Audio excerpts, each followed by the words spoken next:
Thriving is an option. And expanding the level at which you're thriving from where you are to a greater level of thriving is also an option.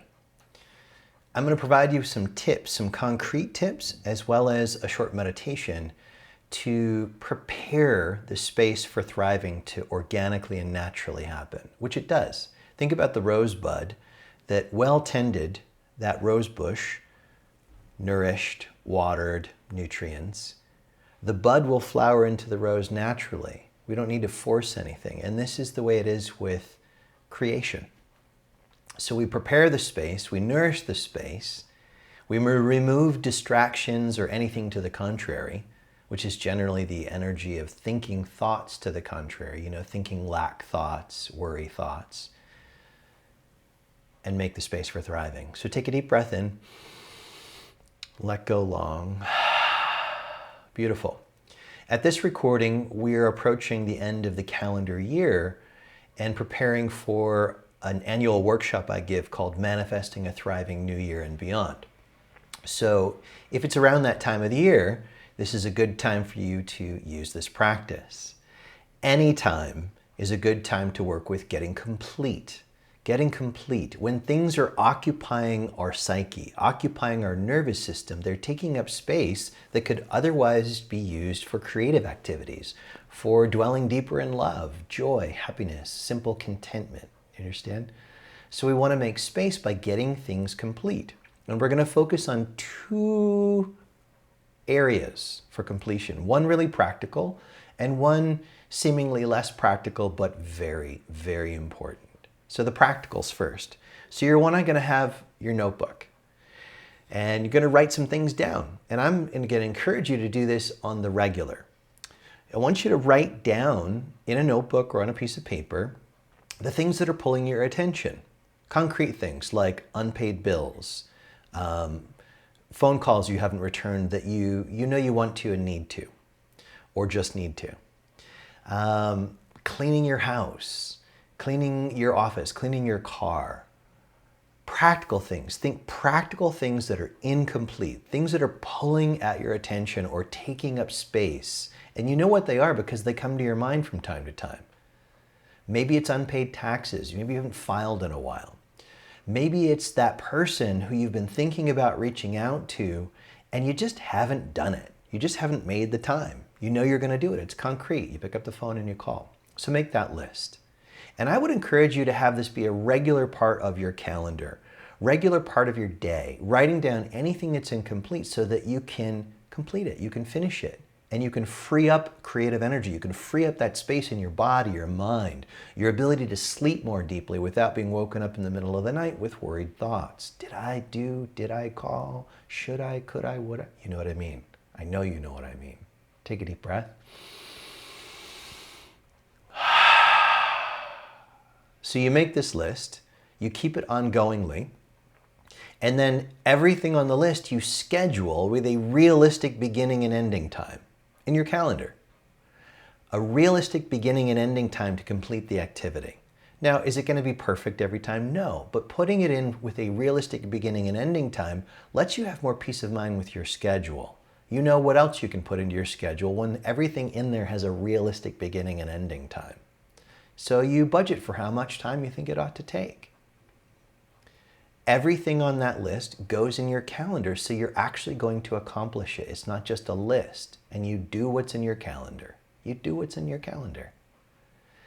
Now, the other list is subtle things that are pulling at you from some past. That could be 5 minutes ago, that could be 50 years ago. Things that are pulling on you. It could be a friendship that naturally form some distance, but you still hanker to be in touch with that person. You're still feeling an ache. Or something that happened to us, something that happened to you that you're still affected by. It's affecting your ability to date freely, or to be with your lover, or to be in creative projects with your full bandwidth, or to meditate deeply without it coming up in your awareness, or wherever it is. What are those things? So think relationship stuff to get the motors going on this project. Think relationships first. And now we're going to talk about the meditation to get things complete. Before you go calling somebody, before you go writing somebody, try this meditation first. And it's got a series of steps. So it's a combination of contemplation and meditation. The contemplation is really important before the meditation and definitely before taking any actions that involve other people. So the contemplation is this past moment that's pulling on me. What is it that I really want to be experiencing? What do I really want to be experiencing? Do I want to experience that I'm enough as I am? Do I want to experience that I'm worthy of love? I'm worthy of manifest forms of attention and love. I'm worthy of abundance in all of its forms. I'm worthy of health and well-being. I'm worthy of effortless creative flows. I'm worthy of being surrounded by things that touch me with beauty and joy. The list is really endless. Once you get going and really trust your creativity, your inner awareness will start to pick up speed and lead you, but you've got to start somewhere. So what is the quality that's missing? What's the quality that I want to be experiencing that feels like it's missing? No person, place, or object or bank balance can give me the quality until I'm tuned into it myself. So once I'm really clear what the quality is, and write that down as clearly as I can, then I want to meditate on that quality as already present. I want to remind you, especially if you're new to working with me, this fundamental tantric understanding, this teaching, what is here is there, what is not here is nowhere. That is from the Vishvasara Tantra, an ancient text pointing out the nature of reality. Alchemy, Hermetic alchemy, points it out in its own verbiage, saying, as above, so below, as within, so without. What this means is every particle in existence has all the power of creation in it. Every particle. A particle is smaller than a molecule, smaller than an atom. Every particle has all the possibilities of creation within it in seed form as energy, infinite possibility. So maybe you're watching this at home. All the particles in the air around your body or even in your body have infinite possible manifestations. So love, joy, creativity, creative fulfillment, and so on and so forth are all available in seed form in every particle. This is the fundamental understanding of the tantric alchemist or the alchemist. To work from here, to have some faith. Shraddha is the word in Sanskrit. Shraddha, faith, belief, focused awareness. So, you know the quality. You're suspending the disbelief that it's unavailable to you to touch the possibility that it's here now, and it is. Now, can you get a memory of a time when you felt some degree of this quality? So if it's love, let's use love because that's an easy example for me to talk about. I can get a memory of feeling deep love. Whether I remember friends' children, I remember my own cousins when they were small, I remember animals, a recent case of dog sitting, a beautiful little Labradoodle for 4 days, and boy, my heart just swells when I think of her. Places in nature that have touched me, experiences of a sunset that I can recall. Really, the sky's the limit on any memory we use to invoke the feeling we want to be embodying. The more you relax the body like you're going into meditation and lengthen the exhales, the easier this gets. And the more you practice it, the easier it gets. So be patient with your own learning curve. Be patient, be sweet with yourself, huh? So you've gotten the quality, you've gotten a memory of a time you felt such a quality. You can do it with eyes closed or eyes open. Then you move into a meditation. I would say start with 5 to 10 minutes if you're new at meditation, and then increase it day by day.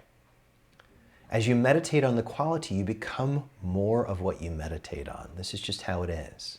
Where awareness goes, energy follows. So we're shifting awareness and energy off of things feeling incomplete or missing into having, being. They're already here right now in seed form. And we're nourishing the seeds to blossom fully, to flower fully.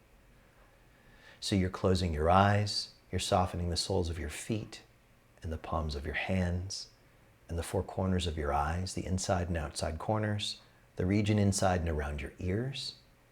You're softening your tongue as it rests deeply in the floor of your mouth, and you're softening all the muscles of the pelvic floor groin region.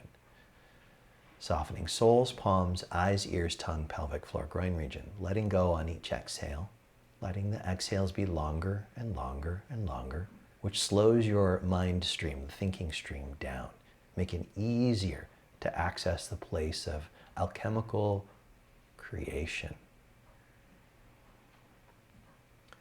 Once you notice you feel spacious, you're not lost in thought or body tension, you start to feel a little bit more spacious, then use the memory that invokes the feeling you're practicing, that you're contemplating, that you're looking to embody more deeply.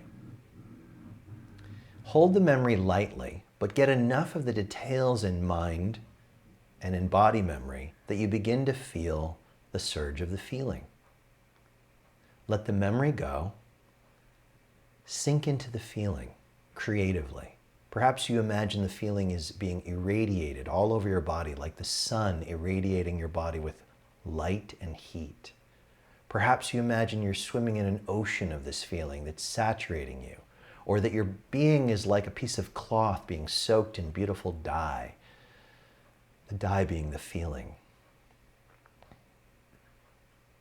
And sit for as long as you're willing and comfortable, focusing on the feeling as already present, letting it fill your being.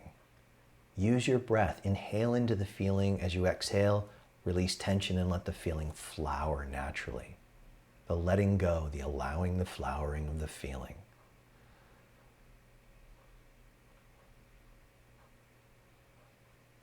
Trust the process.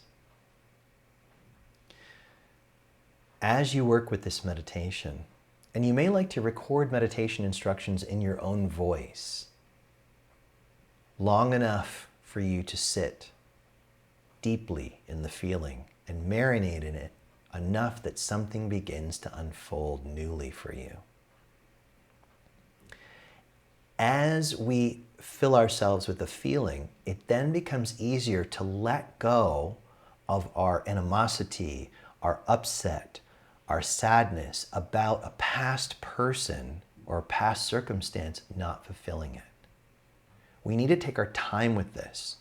Things that have a big charge are going to take more time. And if they have a really big charge, it's often beneficial to have a facilitator hold space for us while we're doing these practices. The more you practice, the more your intuition about how to practice will continue to flower as well. So to review, you're making a list of the practical things in your notebook and the things that are less obvious and tangible, relationship stuff, prior circumstances. You're putting the concrete things into your calendar with a realistic beginning and ending time, and you're doing what's in your calendar. And you're noticing the freedom that opens up as you complete each item.